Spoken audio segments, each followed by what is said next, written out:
magnificent Bavarian Alps, this part of southern Germany is home turf for the Bayerische Motorenwerke, the company we all know as BMW. A company where fate and fortune came together with a twist of the throttle.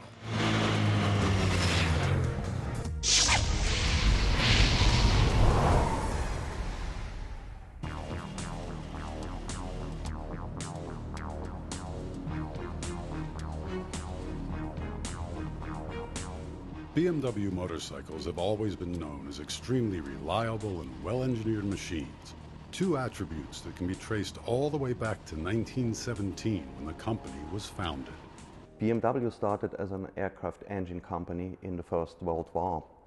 And after the war, in Germany it was not longer allowed to produce aircrafts and aircraft engines.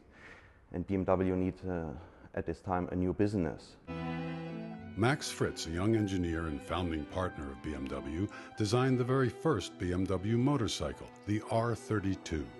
Besides his love for aviation, Fritz was also a passionate motorcycle rider and knew exactly what he wanted to create. The R32 is designed as a motorcycle in one piece. It's not a frame with an engine with a gearbox and two wheels and perhaps a fuel tank.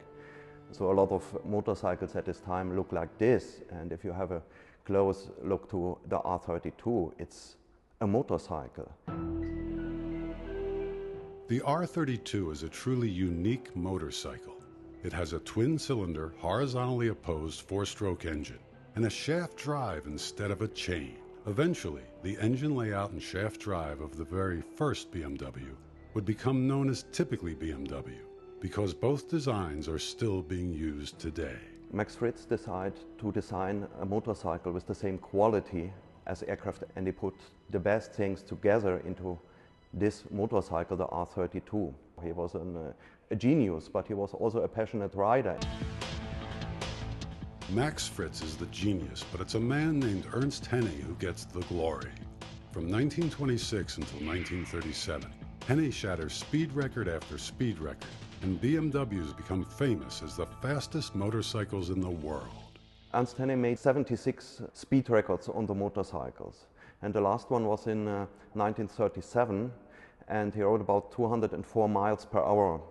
It was on the German Autobahn near Frankfurt. Hennig's incredible 76 different speed records make BMW known everywhere. The little company from Munich is about to become a global player in the motorcycle world. In the late 60s, the market changed a little bit. So motorcycling was no longer a piece for traffic, it was a piece for hobby and sport. At the end of the 60s, you have all these 750cc bikes on the market, like Honda, like the Italian brands, and so on. And also BMW offered new motorcycle line, the so-called /5 series. The /5 series is an instant success. By 1973, the engine grows to 900 cc's, and a special model, the R90S, becomes the first production BMW with a top speed over 120 miles an hour.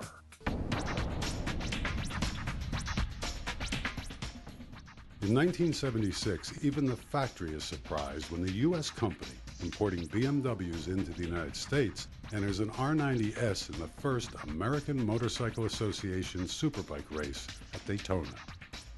The R90S not only wins the race, but goes on to win the entire AMA championship for that year.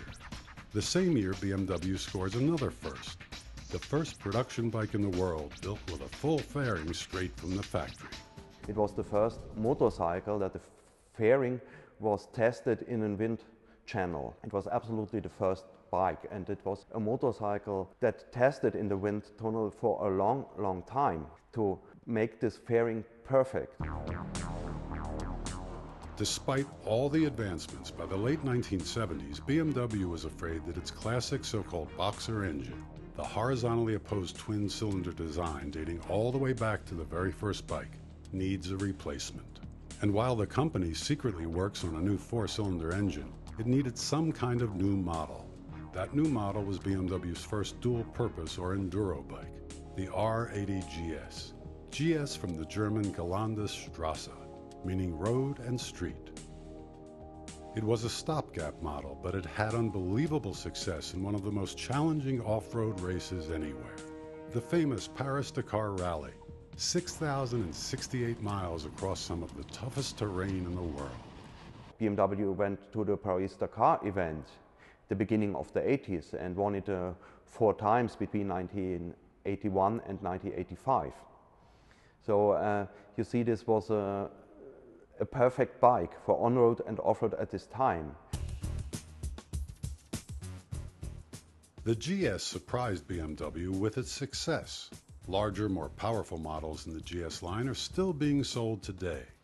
But back in 1985, the real surprise coming out of BMW design headquarters in Munich would be a drastic change in tradition. For the first time, BMW builds a 4-cylinder water-cooled inline engine and creates an entirely new and different motorcycle, the K-Bike. This totally new design is clearly a technical marvel. The question to be answered was, would BMW riders love it or hate it? As a small company, BMW made a lot of innovations in the history, but I think it was the only chance to be still today on the market.